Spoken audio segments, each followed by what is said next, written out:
자, 안녕하십니까. 자, 이제 오늘은 페이지 361페이지 계약의 효력을 할 차례입니다. 자, 계약의 효력에서 1번 쌍무계약 효력에서 1번 쌍무계약의 특질이란 말이 나오죠. 별로 중요한 말은 아닌데 결련성이란 말이 무슨 뜻이냐면 관련성이란 말이거든요. 자, 이런 말이에요. 자, 쌍무계약은 쌍방 모두에게 채무가 있는 계약이 뭐죠? 쌍무계약이죠. 따라서 쌍무계약이 성립하려면 쌍방 모두에게 채무가 있어야 한다. 이게 뭐예요? 이 성립상의 결련성이고요. 따라서 쌍방에 모두 채무가 있다면 동시에 해야 되는 것이 원칙이기 때문에 지는 안 하면서 해달라고 요구한다면 네가 안 하면 나도 못하겠다라고 거부할 수 있는데 이게 뭐죠? 이행상의 결련성이고요. 또 쌍방 모두에게 채무가 있어야 하기 때문에 한쪽 채무가 없어진다면 타방의 채무도 없어지게 되는데 이게 뭐죠? 존속상의 결련성이죠. 아무튼 합치면 쌍무계약은 뭐라고요? 쌍방 모두에게 채무가 있는 계약이 뭐죠? 쌍무계약인 거죠. 넘겨보시면 이제 중요한 게 나오는데 2번 동시이행 항변권이라는 게 나옵니다. 일단 의의는 쌍무계약은 쌍방 모두에게 채무가 있는 것이고 이러한 쌍방의 채무는 어떻게 해야 돼요? 동시에 해야 되는 거죠. 따라서 지는 안 하면서 해달라고 요구한다면 네가 안 하면 나도 못하겠다라고 거부할 수 있는 권리가 뭐죠? 동시이행 항변권인 거죠. 의의는 간단합니다. 근데 이 동시이행 항변권이 은근히 좀 까다롭고요. 시험 문제는 또 무조건 내는 부분이기 때문에 좀 우리가 이해하실 필요가 있고요. 일단 의의는 기억해 두시면 될 것 같고 법적 성질은 항변권입니다. 다시 말하면 연기적 항변권이죠. 다시 말하면 네가 안 하면 나도 못하겠다라는 말은 네가 할 때까지 나도 못하겠다 연기하는 거죠. 다시 말하면 상대방의 권리 행사를 저지하는데 언제까지요? 그 사람이 할 때까지. 그래서 연기적 항변권이 되고요. 3번 성립 요건에서 1번 쌍방의 채무가 쌍무계약으로부터 발생해야 돼요. 따라서 일단 우리가 좀 이따 다시 말씀드리겠지만 쌍방의 채무가 무슨 계약으로요? 쌍무계약으로부터 발생해야 되는 거죠. 그럼 우리가 매매나 교환이나 임대차 같은 유사한 계약, 쌍무계약은 쌍방의 의무가 뭐가 되는 거죠? 동시 이행 관계가 되는 거죠. 그래서 우측에 보시면 B, C, D가 나와 있지만 일단 뭐라고요? 쌍무계약이 성립하면 쌍방의 채무는 뭐죠? 동시행 관계. 일단 기억해 두시고 그 다음 우측에 나번해가지고 중간에 하단에 상대방의 채무가 변제기에 있을 것 이렇게 나와있죠. 이 부분이 필요합니다. 자, 그럼 이런 얘기죠.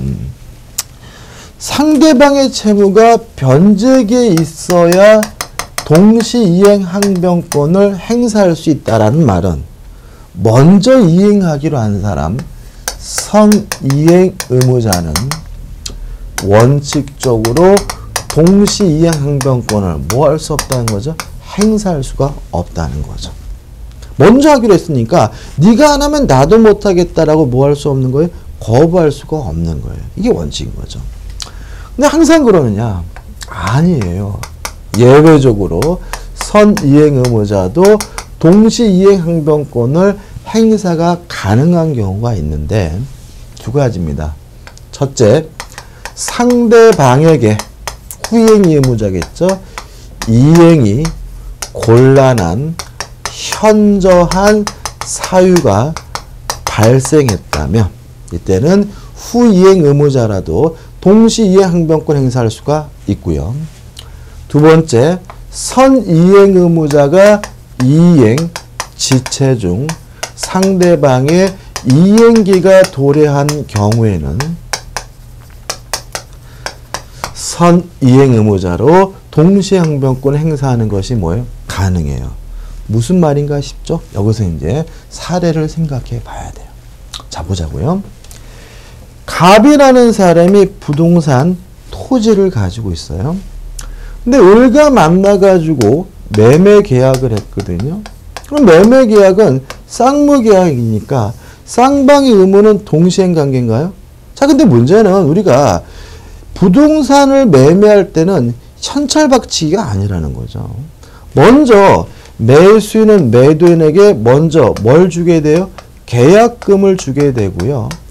먼저 또 뭘 주게 돼요? 중도금을 주게 되는 거거든요. 따라서 실제로는 동시이행 관계인 것은 잔금, 잔대금을 지급하는 것과 이전 등기, 좀 더 정확히 말하면 등기 서류를 교부하는 것이 뭐예요? 동시이행 관계인 거죠. 따라서 잔금을 지급하기로 한 날 가가지고 등기 서류 안 주면 잔금 못 주겠다라고 뭐 할 수 있는 거예요? 거부할 수 있는 거고요.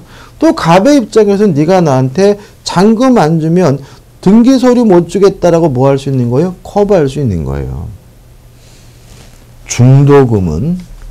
중도금을 이유로는 동시이행 항변권 행사할 수는 없는 겁니다.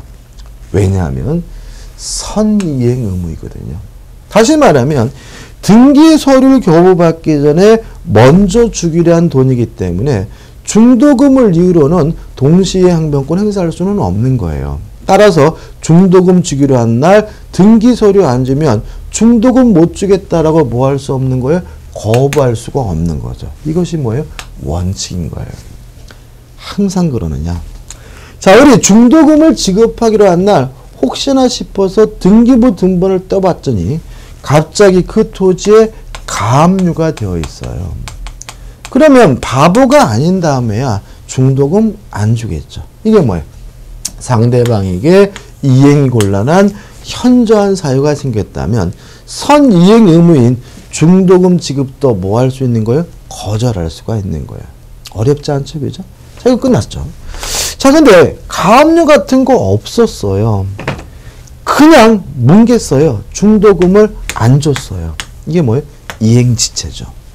안 주고 은근과 끈기로 버텼더니 언제가 됐냐면 잔금을 지급하기로 한 날이 됐어요.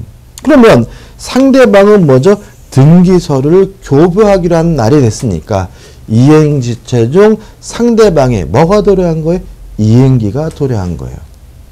따라서 우리 판례에 따른다면 원래부터 동시이행 관계였던 잔금뿐만 아니라 선이행 의무인 중도금도 이제는 뭐가 된다는 얘기냐면 동시이행 관계가 된다는 얘기예요. 따라서 의뢰 입장에서는 등기 서류를 안 준다면 잔금 못 주겠다라고 거부할 수 있을 뿐만 아니라 무엇도 못 주겠다고요? 중도금도 못 주겠다라고 뭐 할 수 있는 거예요? 거절할 수가 있는 거예요. 이해되시나요? 야적이죠? 자, 그럼 이제 여기서부터 이제 문제가 생깁니다. 자, 이제부터는 잔금도 안 줘도 되고요. 중도금도 안 줘도 되는 거예요. 따라서 이제부터 돈을 안 주는 것은 더 이상 채무불이행이 아니에요. 이행지체가 아닙니다. 따라서 갑의 입장에서 매매 대금을 안 준다는 이유로 채무불이행 책임을 물으려면 을이 행사하고 있는 동시이행 항변권을 먼저 소멸시켜야 돼요. 따라서 갑은 을에게 등기 서류를 주든지 이행을 하든지 아니면 법무사 사무실에다 맡겨놓는다 이행을 제공을 해서 상대방의 동시이행 항변권을 소멸시켜야 채무불이행이다.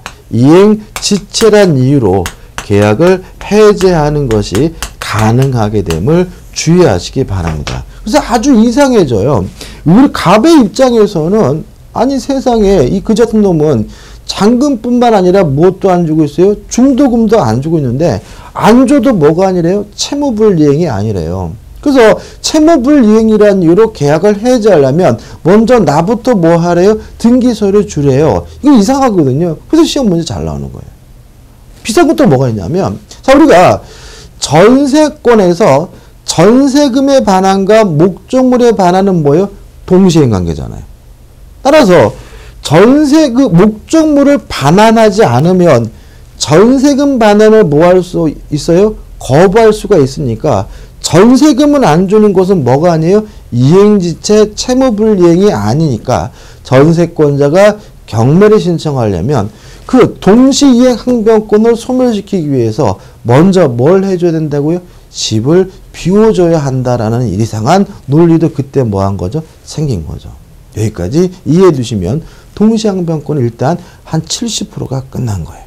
그리고 교재 보시면 자, 우측 카드에 보시면 A번 선 이행 의무자가 이행을 지체하는 동안에 상대방의 이행기가 도래했다면 동시항변권 행사할 수가 있다. B번 상대방에게 이행이 곤란한 현저한 사유가 있는 경우에는 예외적으로 선 이행 의무자도 뭘 행사할 수 있어요? 동시항변권 행사할 수가 있다. 따라서 넘겨보시면 판례 가지고 첫 번째 판례는 뭐죠? 요거죠. 따라서 잔금 지급 시기가 지나면 이제는 을에게 동시이행 항변권이 발생하기 때문에 이제부터 돈을 안 주는 것은 뭐가 아니에요? 채무불이행이 아니라는 말이 첫 번째 판례에 나와 있으니까 기억해 두시기 바라고요. 두 번째 판례는 뭐 큰 의미는 없습니다. 그 다음에 답은 상대방의 채무이행 또는 그 제공을 하지 않고 이행을 청구할 것. 다시 말하면 지는 하지 않으면서 해달라고 요구할 것. 따라서 동시이행 항변권을 소멸시키기 위해서 뭐가 필요한 거죠? 이행 또는 이행의 제공이 필요한 거고요. 맞죠? 그죠? 그럼 여기 이제 끝난 거예요. 그 다음 이제 라번 동시이행 항변권이 인정되는 경우입니다. 여기서도 이제 문제가 끝나요. 교재에 보시면 총 6가지 나와 있고 우측에 뭐죠? 판례까지 나와 있는데 이 판례가 넘겨보시면 366페이지 상단까지 나와 있거든요. 근데 이것도 외우려고 하면 너무 많아요. 그래서 좀 줄여보자고요.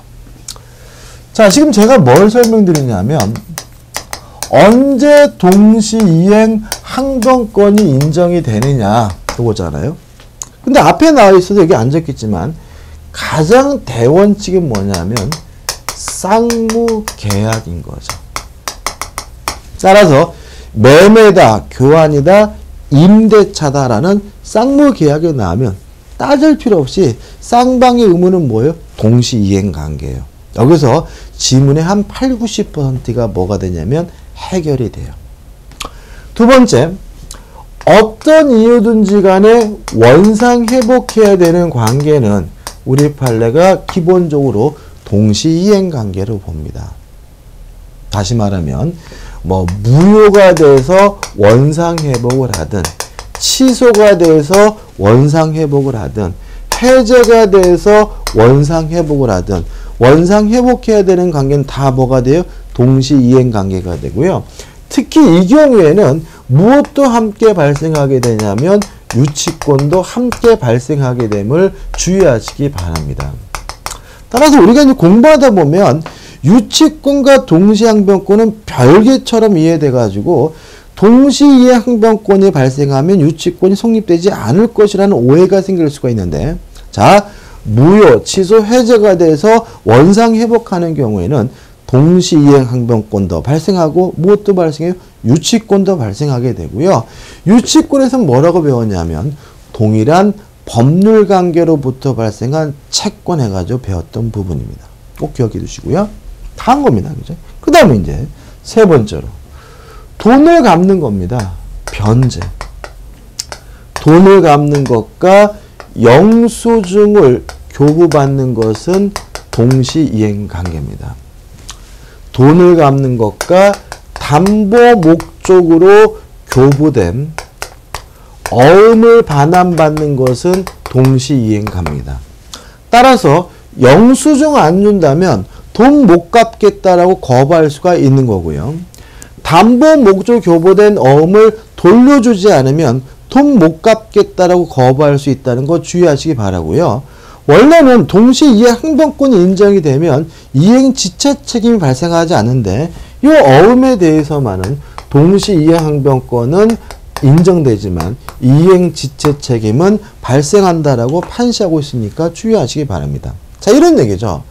담보 목적으로 제가 어음을 맡겨뒀어요. 근데 돈을 갚으러 가는데 어음을 안 준대요. 그러면 돈 못 갚겠다라고 뭐 할 수 있어요? 거부할 수 있는 거예요. 왜요? 동시이행 관계지만.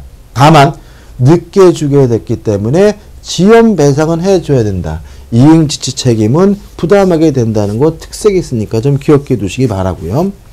그 다음 여기서 우리가 뭘 기억하시냐면 동시이행 관계가 아닌 걸 기억하셔야 돼요. 왜냐 어차피 우리는 답을 찾아야 되니까 다음 중 동시이행 관계가 아닌 것을 물어볼 거란 얘기죠. 첫째, 차용증서, 차용증을 반환받는 것은 동시이행 관계가 아닙니다. 따라서 차용증 없다, 못 돌려주겠다라는 이유로 돈 못 갚겠다라고 거부할 수는 없고요. 두 번째, 담보를 말소하는 것도 동시이행 관계가 아닙니다. 따라서 먼저 갚고 영수증을 받아두고 나중에 담보를 말소해야 되는 거예요. 담보 말소 안 하면 돈 못 갚겠다라고 뭐 할 수 없는 거예요? 거부할 수 없는 거고요. 따라서 우리 판례는 임차권, 등기, 명령, 제도에 따른 임차권 등기의 말소도 동시이행 관계가 아니라는 게 판례 입장입니다. 이거 우리가 나중에 주택임대차보호법에서 정확히 제도를 배우게 되는데요. 요때 이 임차권 등기를 우리 판례가 뭐로 이해하고 있냐면 저당권으로 이해하고 있거든요.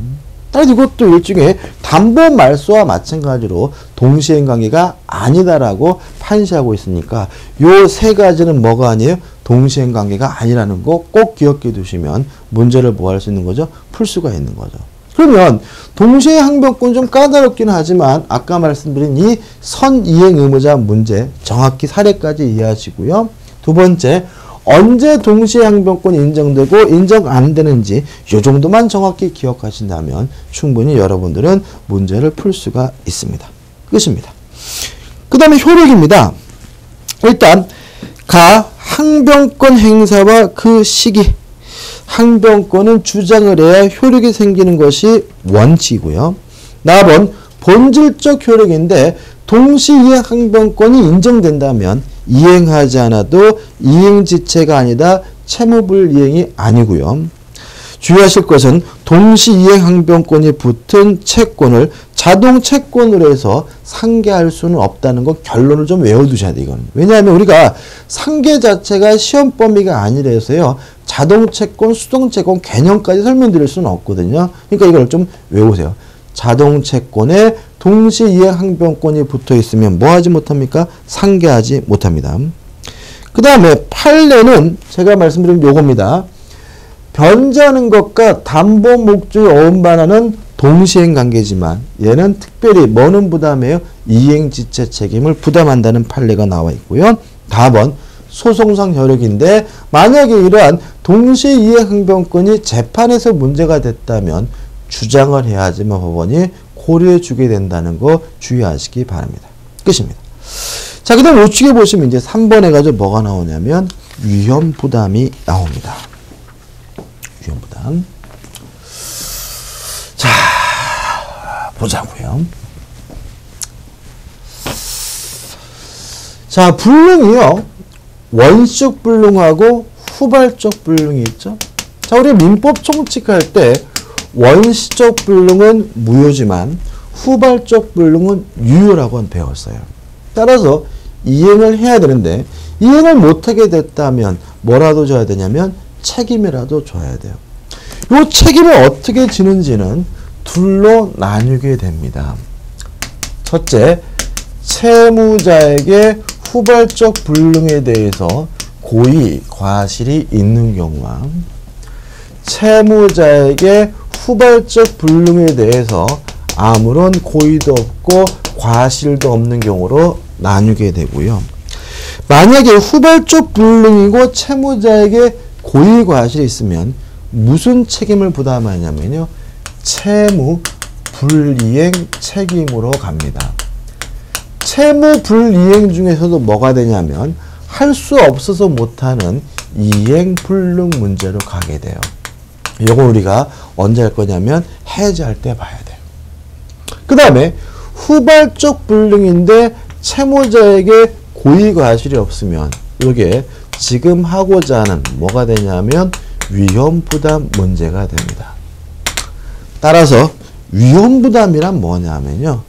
후발적 불능이고 후발적 불능에 대해서 채무자에게 아무런 고의 과실이 없다면 그 후발적 불능에 대해서 누가 책임을 부담해야 되는지 문제가 뭐죠? 위험 부담 문제인 겁니다. 일단 결론부터 먼저 저거 생각해보고 나중에 설명을 드릴게요. 자, 위험은 원칙적으로 채무자가 부담합니다. 다만 항상 채무자가 부담해야 되느냐? 아닙니다. 예외적으로 채권자가 부담하는 경우도 있는데 언제 채권자가 부담하냐면 후발적 불능에 대해서 채무자에게는 아무런 고의 과실이 없지만 채권자에게 고의 과실이 있다면 위험을 누가 부담하냐면 채권자가 부담하게 됩니다. 두 번째, 채권자가 수령지체 중 후발적 불능이 됐다면 이때도 누가 위험을 부담하냐면 채권자가 그 위험을 부담하게 됩니다. 자, 원칙적으로 누가 부담해요? 채무자가 부담하고 채권자에게 고의 과실이 있거나 채권자가 수령지체 중인 경우에는 누가 위험 부담합니까? 채권자가 부담하게 됩니다. 이 결론이에요. 자, 그럼 여기서 이제 우리가 아직 무슨 소리인지 모르실 거예요. 뭐가 해결돼야 되냐면 채권자와 채무자가 누구냐가 해결돼야 되고요. 부담한다는 말이 무슨 뜻인지가 해결돼야 이게 이제 의미가 와닿게 되는 거죠. 자, 예를 들어 볼게요. 자, 갑이라는 사람이요. A라는 건물을 가지고 있는데 을과 만나가지고 매매 계약을 했어요. 그럼 우리가 갑을 매도인이라고 하고요. 을을 매수인이라고 하겠죠. 근데 이 매매 계약할 때는 이 건물이 멀쩡히 잘 있었는데 계약을 한 후에 갑자기 남산이 화산이 폭발하는 바람에 건물이 없어졌어요. 그러면 후발적 불능이고 그 누구에게도 고의 과실이 없는 거죠. 이게 뭐죠? 위험부담이거든요. 자, 누가 채권자고 채무자일까요? 문제가 있습니다. 왜냐하면 매매계약은 쌍무계약이기 때문에 쌍방 모두가 채권자이기도 하고 뭐이기도 한 거예요? 채무자이기도 한 거거든요. 특히 돈을 가지고 따지시면 안 돼요. 자, 우리 지금 문제가 되는 것은 이 건물이 없어진 게 문제잖아요. 따라서 돈을 가지고 따지는 것이 아니라 이 건물을 가지고 채권자, 채무자를 따지는 거예요. 따라서 원칙적으로 채무자는 매도인을 말하고요. 건물을 기준하니까 채권자는 누구를 말하냐면 매수인을 말하는 겁니다. 그 다음에 이제 부담한다는 말의 뜻이에요. 자, 생각해 보자고요. 건물이 없어졌으면 갑은을에게 건물을 넘겨줄 수가 없겠죠. 그죠? 을도 바보가 아닌 다음에 건물이 없어졌는데도 불구하고 매매대금을 어떻게 해요? 안 주겠죠. 그러면 결과적으로 이 건물이 없어졌기 때문에 피해본 사람은 누군 거예요? 매도인인 거죠. 을은 어차피 돈 안 주면 되니까 쌤쌤인 거지 피해는 아니잖아요. 따라서 원칙적으로 채무자가 부담한다는 말은 뭐냐면 쌍방 모두 이행하지 않는다는 의미예요. 쌍방 모두 이행하지 않고요. 혹시 이행한 것이 있으면 돌려줘야 된다는 의미에서 원칙적으로 매도인 채무자가 그 위험을 부담하는 거예요. 됐죠?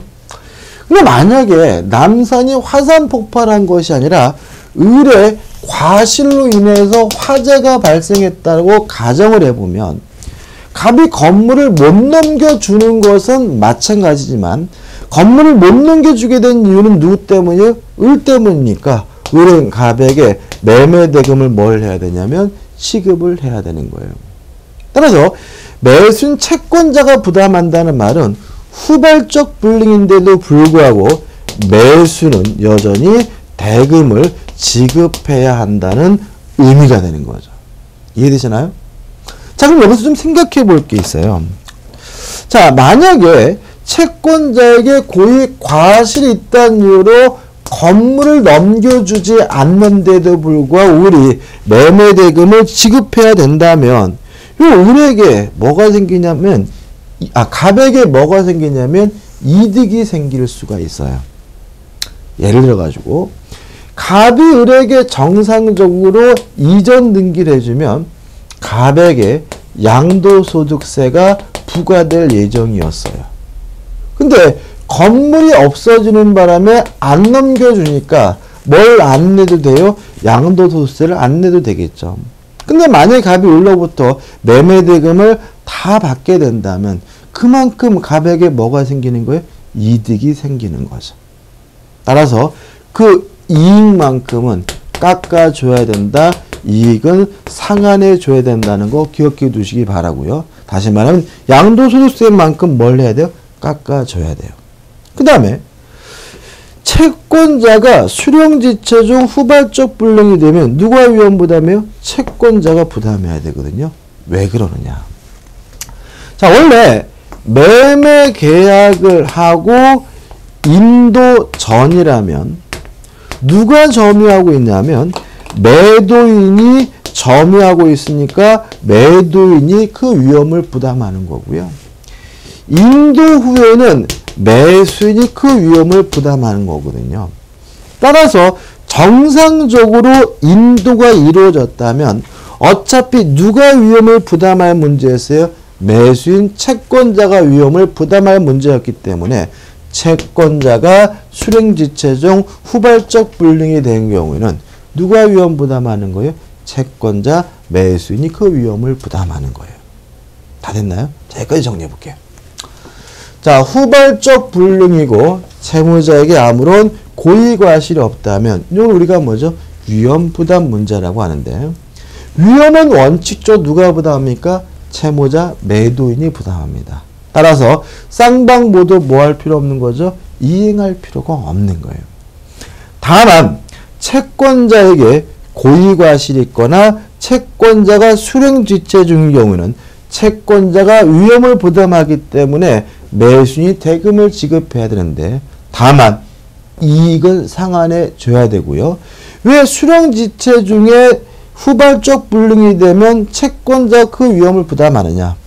인도 전에는 매도인이 위험을 부담하지만 인도 후에는 매수인이 위험을 부담하기 때문이다. 까지 기억하시면 퍼펙트합니다. 그죠?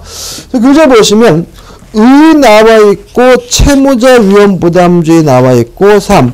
위험에 이전해 가지고 인도된 후에는 채권자가 그 위험을 부담한다는 말이 나와 있고요. 넘겨보시면 채무자 위험 부담주의 원칙에 대한 예외해 가지고 두 가지 경우에는 누가요? 채권자의 매수인이 위험을 부담한다는 말이 나와 있고요. 효과까지 보시기 바라고 그 다음에 마지막으로 위험 부담 규정의 성격인데 임의 규정입니다. 따라서 당사자 간의 특약으로서 뭐 할 수 있습니까? 배제할 수 있음을 잊지 마시기 바랍니다. 그 다음 우측에 보시면 이제 뭐가 나오냐면 제3자를 위한 계약이 나와요. 아주 시험 문제 잘 냅니다. 이 제3자를 위한 계약은요.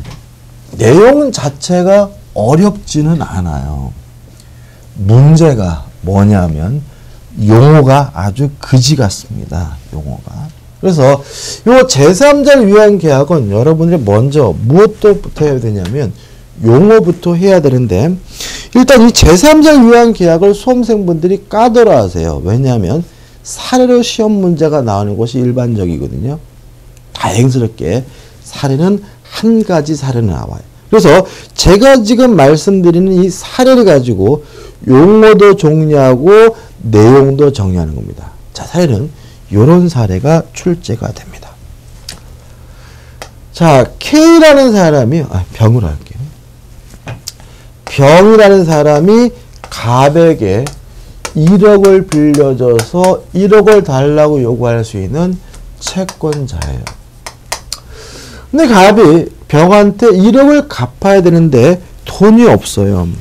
다행스럽게 아파트 한 채가 있어서 이 아파트를 을과 만나가지고 매매 계약하면서 이 매매 대금을 병한테 지급해라라고 계약을 했다면 이게 뭐죠? 전형적인 제3자를 위한 계약이에요. 이해되시죠? 자, 요겁니다. 여기서 갑을 요약자라고 합니다. 매매 대금을 지급해야 될 채무자 을을 낙약자라고 하고요. 을로부터 돈을 받게 된 병을 제3자 또는 수익자라고 합니다. 꼭 기억해 두셔야 돼요. 용어가 안 되면은 책 내용을 읽어볼 수가 없어요. 그 다음에 요 을이 병에게 매매 대금을 지급한다. 을과 병 간의 관계를 수익관계라고 하고요. 갑과 을이 매매 계약을 했다. 갑과 을 간의 관계를 보상관계라고 하고요. 왜 갑이 을과 매매 계약을 하면서 병한테 지급하려고 했느냐? 병이 갑에게 전에 1억을 빌려줬기 때문이다. 이런 관계를 뭐라 그러냐면 대가관계라고 합니다. 아주 용어가 그지같이 그죠. 저도 별로 마음에 들질 않지만 문제를 맞춰야 되니까 좀 이 용어가 확실하게 뭐죠? 정리가 돼야 돼요. 자, 용어가 되면 이제 80%가 끝나요. 자, 내용을 볼게요. 첫째, 보상관계에서 발생하는 모든 문제는 수익관계에 바로 영향을 줍니다. 따라서 갑과 을 간의 매매가 무효면 을은 병에게 매매대금 지급하지 않고요. 갑과 병 간의 매매 계약이 취소가 되면 을은 병에게 대금을 지급하지 않습니다. 여기서 주의하실 점은 병은 보호의 대상으로서 제3자가 아니라는 거 꼭 기억해 두시기 바랍니다. 따라서 병은 선이라 하더라도 뭐 받지 못하냐면 보호받지 못해요. 자, 왜 그러냐면 우리가 제3자 개념은 언제 했냐면 민법 총칙 통정허위 표시에서 했어요. 이렇게 했거든요. 제3자가 누구냐? 당사자 및 포괄 승계를 제외한 사람 중에서 새롭게 이해관계를 가진 사람이 제3자다. 이렇게 공부했거든요. 그때 제가 뭐라 그러냐면 새롭게가 굉장히 중요한 거다. 새로 와야 된다. 따라서 통정허위 표시 후에 이해관계를 가졌다면 새롭기 때문에 제3자가 되지만 통정허위 표시 전에 이해관계를 가졌다면 새롭지 않기 때문에 뭐가 아니에요? 제3자가 아니다. 그죠? 따라서 갑이 을한테 팔았는데 또 팔았다면 새로우니까 그 사람 뭐가 되겠어요? 제3자가 되겠지만 이 병은 매매 계약할 때 이미 포함되어 있는 사람이기 때문에 새롭지 않기 때문에 뭐가 있냐면 제3자가 아닌 거예요. 따라서 갑과 을 간의 매매가 통정허위 표시여서 무효면 을은 병에게 매매대금을 안 줘요. 병이 뭐라 하더라도요? 선이라 하더라도. 병은 선이라 하더라도 뭐 받지 못해요? 보호받지 못합니다. 그 다음에 요 갑과 병 간의 관계, 요 대가관계는 수익관계에 아무런 영향을 미치지 않아요. 이게 최근에 답이 많이 나오는데 따라서 병이 갑에게 1억을 빌려준 게 무효라 하더라도 을은 계약의 내용에 따라서 병한테 매매대금을 지급하면 되는 거예요. 왜냐하면 병과 갑 간의 관계, 대가관계는 뭐에 영향을 주지 않아요? 수익관계에 영향을 주지 않기 때문에 꼭 정리하셔야 되고요. 그 다음에 이제 내용 들어갈게요. 자, 우리 병한테 전화를 했어요. 아이고, 안녕하세요. 제가 갑씨하고 매매 계약을 했는데 당신한테 매매대금 주라는데 받으시겠습니까? 그랬더니 병이 좋습니다. 내가 그 1억 원을 받겠습니다라고 하는 거 우리가 뭐죠? 수익의 의사를 표시했다고 하고요. 만약에 병이 을에게 내가 그 돈을 직접 받겠다 수익의 의사 표시를 했다면 이제 병은 을에게 직접 이행을 청구하는 거 물론 뭐죠? 가능해지고요. 만약에 을이 병에게 제때 돈을 주지 않아서 병이 손해가 발생했다면 병은 을에게 손해배상을 청구하는 것도 뭐예요? 가능해요. 다만 주의하실 것은 이 매매계약은 갑과 을이 체결한 거예요. 병은 매매계약의 당사자가 아니기 때문에 병 스스로가 갑과 을 간의 매매 계약을 해제할 수는 없는 거예요. 이 매매 계약의 당사자가 아니기 때문에 병 스스로가 갑과 을 간의 매매 계약을 취소할 수는 없는 거고요. 또 만약에 이 매매 계약이 무효가 되거나 해제가 되면 원상회복도 계약의 당사자인 갑과 을이 할 문제지 병은 계약의 당사자가 아니기 때문에 뭐 할 필요 없는 사람이요? 원상회복할 필요는 없는 사람이에요. 병은 아주 특이하죠. 제3자도 아니고 뭣도 아니에요? 당사자도 아닌 거예요. 그 다음에 이제 마지막으로 병이 수익의 의사표시를 한 후에는 이제 갑과 을은 임의적으로 계약의 내용을 변경시킬 수도 없고 뭐 할 수도 없냐면 소멸시킬 수도 없다는 것까지 기억해 두시면 이것도 뭐죠? 완벽합니다. 교재 보시면 의에 나와 있고요. 제3자를 위한 계약의 예들이 나오는데 한번 보시기 바라고 판례도 뭐 큰 의미는 없어요. 넘겨보시면 성질해가지고 계약의 당사자는 누구라고요? 갑과 을, 요약자, 낙약자고요.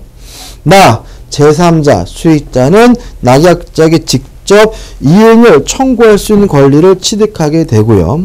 그 다음에 제3자의 부담을 목적으로 하는 계약은 무효지만 물론 제3자가 동의가 있다. 물론 뭐죠? 가능하고요. 여기 좀 학설에 좀 대립이 있습니다. 2번 출현의 원인관계 1. 보상관계가 뭔가요? 갑과 을과의 관계. 이 대가관계가 뭔가요? 갑과 병간의 관계. 내용은 뭔가요? 보상관계로부터 발생하는 모든 것은 뭐에 영향을 줘요? 수익관계에 영향을 주고 병은 포회 대상으로서 뭐가 아니에요? 제3자가 아니고요.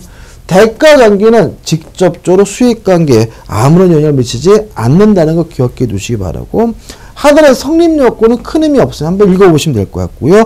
효력해서 1번 제3자에 대한 효력해서 제3자의 권리에 취득해가지고 요거죠. 수익의 의사표시라면 직접 이행을 청구할 수도 있고 손해배상을 청구하는 것도 어떻게 해요? 가능하다. 그 다음에 수익의 의사표시라는 외에는 이제 갑과 을은 임의적으로 계약의 내용도 변경시킬 수도 없고 소멸시킬 수 없다는 말이 나와 있고요. 넘겨보시면 나번 계약이 있어서 제3자의 지위 요거죠. 병은 갑과 을, 요 매매계약의 당사자는 아니기 때문에 병 스스로 계약을 해제하거나 취소할 수 없고 원상회복도 갑과 을이 할 문제지 병이 할 문제가 아니란 말이 나와 있고요. 그 다음 2번 요약제에 대한 효력 갑이죠. 하다가 2번 또 2번이었네. 낙약자에 대한 효력 뭐죠? 을이죠. 뭐 설명드릴 게 없어요. 그죠? 요 갑과 을은 요 매매계약의 당사자이기 때문에 당사자로서의 권리가 뭐죠? 인정이 된다는 것까지 한번 읽어보시면 끝인 거죠. 자, 이번 강의 여기까지 하고요. 다음 강의 때 6절 계약의 해제와 해지로 들어가도록 하겠습니다.